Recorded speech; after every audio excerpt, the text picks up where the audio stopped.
Here they are doing the grading and they are roasting the coffee here and they are making powder and they are exporting. Okay, amazing. So that's what happening in the mill.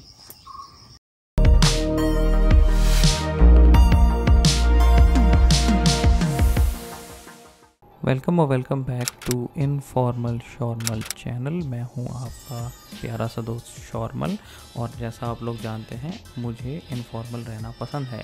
आज के show का नाम फिर से है speciality coffee with शॉर्मल और आज हम बात करेंगे प्लांटेशन टूर्स की इंडिया में। तो ये है मेरा पहला कॉफ़ी प्लांटेशन का टूर। तो जैसे कि पुरानी वीडियो में आपने देखा होगा, हम वायनाड इलाके में केरला के स्टेट के अंदर बढ़िया कॉफ़ी पीने गए थे और इस कॉफ़ी की खोज में हम जा पहुँचे एक ऐसे इलाके में जिसको हम कहते हैं प्लांटेशन ऑफ कॉफ़ी। तो इससे पहले कि हम सब कॉफ़ी के प्लांट्स और कॉफ़ी के इकोसिस्टम में खुद को खो दें, मैं चाहूँगा कि आप लोग गौर फरमाइए सब्सक्राइब बटन की तरफ और प्लीज़ इसको क्लिक कर दीजिए, क्योंकि आपके क्लिक करने से हमारे चैनल के सब्सक्राइबर बढ़ते हैं। जल्द से जल्द हम इस चैनल को मोनेटाइज़ कर पाएंगे। मोनेटाइज़ करते ही हाथ के हाथ हम उसी प्रॉफिट को री इन्वेस्ट करेंगे और आपके लिए और वीडियोज़ लाएंगे जो कॉफ़ी की दुनिया को और पास से और बारीकी से पहचानेगी, आप लोगों को कॉफ़ी के बारे में समझाएंगी ये वीडियोस और हम लोग अपनी इस छोटी सी कम्युनिटी को बड़ा करते रहेंगे और कॉफ़ी के प्यार को फैलाते रहेंगे। दोस्तों, I think the only class I will pay attention to is a coffee class. Like, are we even surprised anymore? मज़ा आया। तो हम भी क्लास शुरू कर लेते हैं और समझ लेते हैं कि असल में प्लांटेशन होता क्या है। तो एक प्लांटेशन बेसिकली ऐसी एक जगह है, फार्म कह लो उसको या फिर ज़मीन कह लो, जहाँ पे कॉफ़ी बीन के प्लांट्स उगते हैं wildly. Here they have only 3.5 acres of coffee and they are collecting it all through Wayanad. एक बार जब कॉफ़ी का दाना उग जाता है तो इसी प्लांटेशन या एस्टेट से कॉफ़ी भेज दी जाती है दूसरे इलाकों में और कभी कभी ऐसा भी होता है कि प्लांटेशन पे ही कॉफ़ी को भुना जाता है या रोस्ट किया जाता है। From everywhere they are collecting it. A few moments later. Here they are doing the grading and they are roasting the coffee here and they are making powder and they are exporting. तो जिस रोस्ट्री पे हम गए थे, हमारे ये guide जैसे हमें काफ़ी क्लियरली बता रहे हैं कि यहाँ पे ना सिर्फ कॉफ़ी उगाई जाती है पर कॉफ़ी का रोस्टिंग भी होया जाता है एक मिल के अंदर और उसके बाद कॉफ़ी की ग्रेडिंग होती है। उसी तरीके से जैसे हम किसी क्वालिटी चेक को करते हैं, मान लीजिए अगर हम कपड़ा बेच रहे हों या फिर कोई और प्रोडक्ट बेच रहे हों और एक बार ये ग्रेडिंग कंप्लीट हो जाती है, बताया जाता है कि कॉफ़ी रोबस्टा है या अराबिका, कौन से वैराइटल की है, इसमें कितनी सख्ती है, कितनी नरमी है और इसका ग्लोबल कॉफ़ी मार्केट पे वैल्यू क्या है। उसके बाद ये भेजी जाती है बिक्री के लिए मल्टीपल सोर्सेस के पास। ये हो सकते हैं या तो कॉफ़ी बिडिंग में उठाई जाए या कोई प्राइवेट रिटेलर्स स्टेट से ही इस कॉफ़ी को ख़रीद के स्पेशलिटी कॉफ़ी मार्केट में या तो ऑनलाइन बेच देंगे या फिर रिटेल स्टोर्स में। इंडिया में लगभग 2 से 3 ऐसी वर्ल्ड क्लास कॉफ़ी प्रोविज़न की जगहें हैं जहां से ऑलमोस्ट 90% कॉफ़ी प्योरली एक्सपोर्ट होती है और उसमें से एक जगह है जिसका नाम है कूर्ग या चिकमगलूर, जो कर्नाटका रीजन में पाई जाती है। And my suggestion is that everybody should go to the coffee estates. If they plan to go outside for a holiday, I think give it a chance that you take some time off and go to the estates and learn a little bit about it. Coorg और चिकमगलूर में mostly आपको arabica coffee मिलती है। अगर आप arabica और robusta नाम की इन 2 कॉफ़ी वैराइटल्स के बारे में और जानना चाहेंगे तो आप मेरी video special questions on speciality coffee with Shormal में गौर फरमा के देख सकते हैं। इसमें मैं डिफरेंसेस को काफ़ी आसानी से हाईलाइट भी करता हूँ और इन्फॉर्मेटिव क्वेश्चंस भी बताता हूँ कॉफ़ी के बारे में। आगे बढ़ते हैं। जैसे मैंने बताया, अरेबिका कॉफ़ी जो है कूर्ग और चिकमगलूर में इंडिजिनसली ग्रो होती है और इसी की वजह से इन जगहों को बहुत ही आप एक तरह से स्पेशल कह सकते हो, क्योंकि पूरी दुनिया में बहुत कम ऐसे क्लाइमेटिक कंडीशंस हैं जिनकी वजह से बढ़िया, प्यारी और स्वीट येट सावर कॉफ़ी मिलती है, जिनके ऑलमोस्ट 100 से 200 आप टेस्टिंग नोट्स मिलते हैं जो आपकी कॉफ़ी पीने के एक्सपीरियंस को और ज़्यादा बेहतर बना सकते हैं। क्योंकि कॉफ़ी में आपको फ्रूट का भी टेस्ट आ सकता है, आपको एक चॉकलेट का भी टेस्ट आ सकता है, और हाथ के हाथ अगर आप मेरे लेवल पे पहुंच जाए तो आपको मतलब फूलों का भी टेस्ट आ सकता है।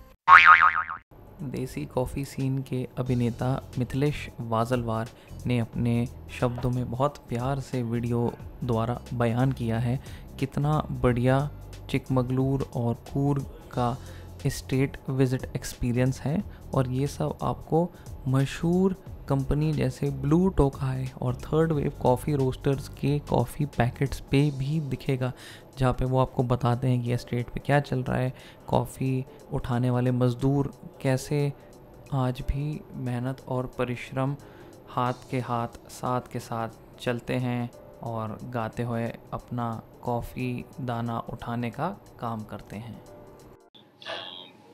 It's really good, and there are a lot of tours being organized right now for coffee education per se. तो हम भी निकल चले ऐसे ही एक रोमांचक टूर में केरला के वायनाड इलाके की तरफ। कूर्ग और चिकमगलूर पहले ही बहुत फेमस हो चुके हैं कॉफ़ी के रिसर्च के लिए, तो हमने सोचा कि हम अपनी रिसर्च चालू करें, देखें कि इंडिया में और कौन से उभरते हुए सितारे हैं कॉफ़ी के लिए, और पहुंच गए हम वायनाड। तो अगर आपने मेरी पहली वीडियो देखी होगी कॉफ़ी ASMR की, जिसमें हम बिल्कुल ही एक जंगल के अंदर कॉफ़ी बना रहे हैं, तो आपको पता होगा कि हम बेसिकली वायनाड नाम के एक इलाके में हैं केरल स्टेट के अंदर, और वायनाड भी कूर्ग और चिकमगलूर की तरह बड़े सालों से माना जाता है कि एक कॉफ़ी का पेचीदा येट इम्पॉर्टेंट हिस्सा है, क्योंकि यहाँ पे मोस्टली आपको सिर्फ रोबस्टा कॉफ़ी मिलती है। हालांकि अरेबिका भी ग्रो होती है नेचुरली इंडिजिनसली। जो फोकस है वो strong, slightly masculine and bold robusta beans की तरफ होता है। यही वो बीन्स हैं जो बहुत सालों से एक्सपोर्ट होके पिए जा रहे हैं इटली जैसी कंट्रीज़ में, जहाँ पे लोगों को एस्प्रेसो शॉट और थोड़ी सी कड़वाहट वाली कॉफ़ी पीने का ज़्यादा मज़ा आता है। तो असली क्वेश्चन पूछने वाला यही है कि इंडियंस और NRIs यानी कि नॉन रेजिडेंट इंडियंस क्यों इतना इंटरेस्ट ले रहे हैं इंडिया के डोमेस्टिक कॉफ़ी मार्केट में, जो पहले नहीं था। और इसका असली जवाब तो यही है कि इंडिया में क्लाइमेटिक कंडीशंस ही ऐसे हैं केरल और कर्नाटका के अंदर, जो बहुत ही प्रीमियम स्पेशलिटी कॉफ़ी की ग्रोथ को प्रमोट करते हैं। दुनिया में 2-3 और ही ऐसे इलाके हैं जो आप कह सकते हो one of the best coffee regions कहलाए जाते हैं, जिसमें एक AA ग्रेडिंग की इंटरनेशनल सर्टिफिकेशन ऑफ कॉफ़ी प्राप्त की जाती है, और वो हैं कंट्रीज़ जैसे कोलंबिया, इथियोपिया एट्सेट्रा, जो पाए जाते हैं साउथ अमेरिका / अफ्रीका के रीजन्स में। मेरी ऑडियंस के लिए भी मुझे लगा कि it's only satisfactory to taste the coffee hands on, और तभी मैंने अपना एक simple manual brewing process utilise किया। एक चीज़ और सिर्फ एक चीज़ चेक करने के लिए, और वो थी कॉफ़ी की फ्रेशनेस। कॉफ़ी की फ्रेशनेस चेक कर सकते हैं हम जब उसमें हम उबलता हुआ पानी डालते हैं और कॉफ़ी में से बुलबुले निकलते हैं, यानी कि बबल्स। बुलबुले देखते ही मैंने अपना मैनुअल ब्रूइंग मेथड यानी कि एरोप्रेस तैयार किया, उसको इन्वर्ट किया, और जैसे ही मैंने इसको प्रेस किया तो बहुत ही स्वादिष्ट कॉफ़ी सामने प्रकट हुई ग्लास में।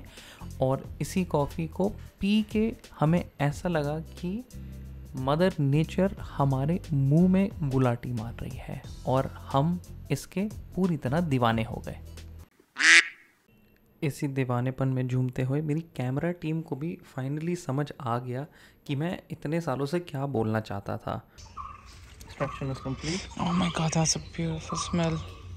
Right? और वो यही है कि आप नेस्कैफ़े, ब्रू, डेविडॉफ टाइप की कोई भी ब्रांड्स ले लो, उसमें वो बात ही नहीं है, वो फ्रेशनेस ही नहीं है। माल या तो पुराना पड़ जाता है या फिर उसमें मिलावट इतनी होती है कि वो टेस्ट उभर के नहीं आता, और बुलबुले ही आपका जवाब हैं इस फ्रेशनेस की एनालिसिस में। मज़ा आया। तो आज की वीडियो में इतना ही रखते हैं। हमने सीखा कि एक कॉफ़ी प्लांटेशन होती क्या है, इंडिया की कॉफ़ी प्लांटेशंस क्यों इतनी इम्पॉर्टेंट और इतनी इंटरेस्टिंग हैं, और मोस्ट इम्पॉर्टेंटली क्यों हमें इन प्लांटेशंस को प्रिजर्व करना चाहिए और लोगों को नेचर, उनकी ब्यूटी और इन ब्यूटीफुल एग्जिस्टिंग बेनिफिट्स के बारे में बताना चाहिए।